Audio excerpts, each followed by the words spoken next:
Penjelasan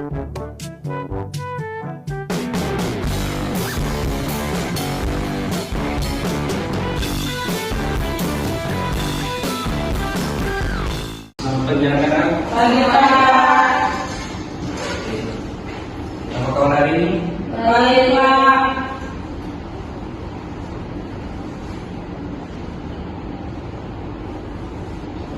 Baik, sebelum mulai pelajaran pada pagi hari ini, kami minta sesuatu inti kita dalam doa. Kami minta anak kita inti kita doa. Terima kasih anak kita. Selanjutnya untuk absen, saya minta ketua nanti setelah pelajaran absen ini diberikan informasi serta semua ya, baik itu hadir dan yang alpa sakit ataupun izin harus direkam semua. Baik, sebelum pelajaran, Bapak akan ingin memberikan kesepakatan dulu kepada kita semua. Jadi ketika ada anak yang terlambat atau yang anak yang bermain HP, Bapak akan cerita HP-nya, nanti anak yang terlambat nanti Bapak akan suruh dia untuk menyanyi.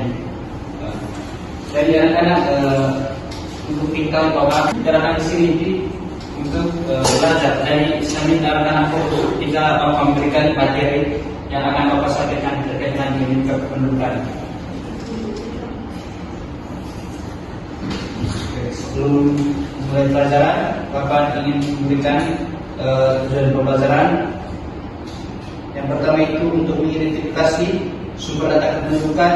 Yang kedua, untuk menjelaskan faktor-faktor dinamika penduduk dan dampak dinamika penduduk dan faktor-faktor dinamika penduduk. Bapak akan menjelaskan pengertian atau maksud dari dinamika kependudukan. Jadi, menurut kamus besar bahasa Indonesia itu anak-anak, dinamika adalah hal yang mendorong, motivasi atau semangat yang dilakukan dari luar ataupun dari belakang. Sedangkan kependudukan atau penduduk itu perkumpulan suatu masyarakat yang berada di dalam suatu wilayah, desa ataupun suatu provinsi. Jadi dinamika penduduk adalah suatu pergerakan dan juga pertumbuhan orang-orang atau orang-orang yang dipengaruhi berbagai macam hal yang terjadi di suatu wilayah dan terjadi dari waktu ke waktu. Dan itu sumber data kependudukan. Jadi dalam sumber data kependudukan ini anak-anak dibagi menjadi tiga, yaitu sensus penduduk, registrasi penduduk dan juga survei penduduk. Sebelum Bapak menjelaskan, mungkin ada anak yang bisa menjelaskan salah satu dari tiga itu, baik itu sensus, registrasi dan juga survei penduduk. Mungkin ada anak yang bisa menjelaskan. Oke, baik. Kalau tidak ada, Bapak menjelaskan. Baik, yang pertama itu sensus penduduk merupakan perhitungan jumlah penduduk yang dilakukan setiap 10 tahun sekali. Jadi dilakukan untuk mengumpulkan data penduduk, baik itu tingkat ekonomi dan tingkat ekonomi, dilakukan untuk kepentingan negara, baik itu keuangan dan juga kepentingan negara, baik itu kebutuhan juga keuangan atau kepentingan negara. Selanjutnya ada registrasi penduduk. Jadi registrasi penduduk ini anak-anak berbeda dengan sensus penduduk yang dilakukan setiap 10 tahun sekali. Jadi registrasi penduduk ini dilakukan bila mana terjadi perpindahan atau migrasi, mortalitas atau kelahiran dan juga natalitas kelahiran atau juga mortalitas dan kematian. Jadi dilakukan ketika bila mana di setiap masyarakat, di setiap penduduk itu mengalami kematian. Jadi pada saat kematian itu pemerintah dalam hal ini pada statistik akan mendata jumlah penduduk yang mati ataupun jumlah penduduk yang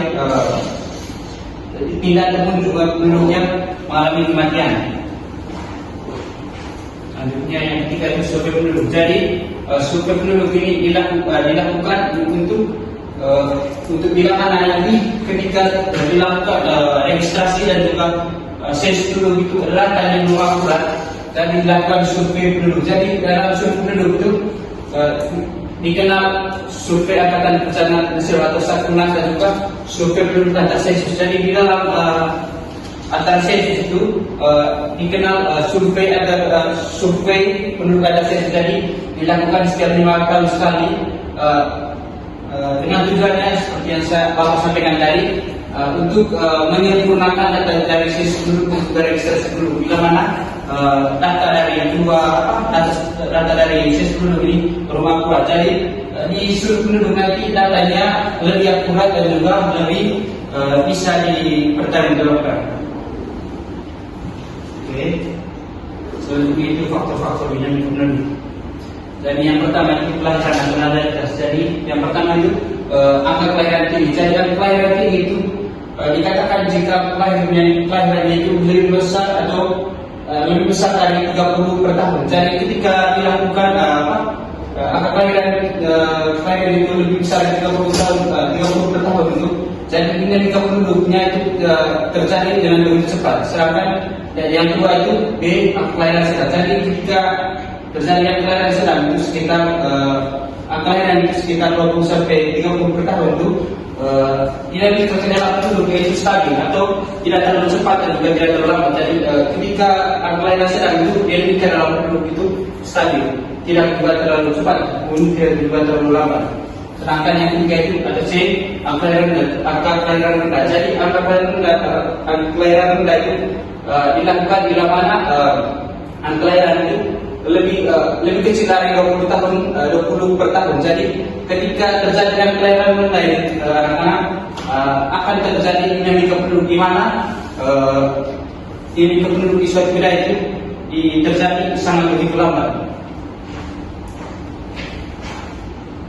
Selanjutnya itu faktor-faktor kelahiran. Sebelum Bapak menjelaskan, mungkin anak-anak bisa menjelaskan terkait dengan faktor-faktor kelahiran. Oke, kalau tidak ada Bapak akan menjelaskan. Jadi ini merupakan faktor-faktor yang mempengaruhi tingkat kelahiran di suatu wilayah ataupun suatu negara. Jadi yang pertama itu perkawinan usia muda. Jadi meningkatnya perkawinan jadi usia muda merupakan usia yang produktif dalam kehidupan manusia. Jadi ketika melakukan perkawinan usia muda itu pertumbuhan penduduk itu akan dinamika akan sangat begitu cepat. Jadi Bapak mencontoh sudah dulu itu ketika COVID-19 2020 itu banyak sekali anak-anak SMA itu yang memutuskan untuk tidak melanjutkan pendidikan dan mereka itu melakukan perkawinan usia muda. Dan pada saat itu banyak sekali jadi pada saat itu angka kelahirannya itu sangat tinggi. Jadi karena dampak dari perkawinan usia muda. Yang kedua itu masih mempercayai bahwa banyak anak-anak rezeki. Jadi pemikiran kuno akan terkait dengan anak-anak rezeki ini masih membekas dalam pikiran masyarakat. Baik, sebelum menutupi pelajaran kita pada pagi hari ini, Bapak akan membagikan lomba LKPD pada anak-anak. Jadi Bapak akan memberikan membagi kita dalam 4 kelompok.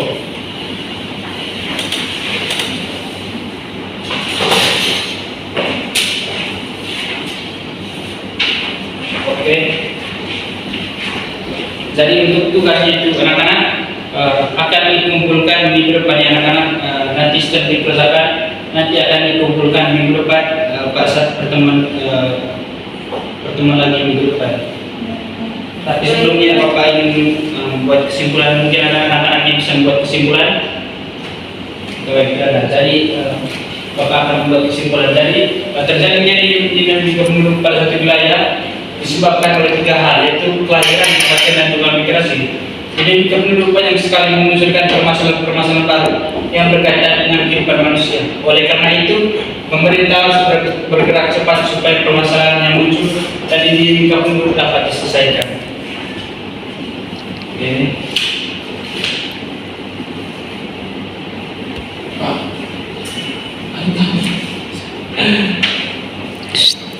Oke, baik, Bapak memberikan sebelum pembelajaran Bapak memberikan materi minggu depan. Jadi untuk materi minggu depan kita akan belajar tentang persebaran flora dan fauna yang ada di Indonesia. Bisa untuk pelajaran kita pada pagi hari ini. Sekian dan terima kasih.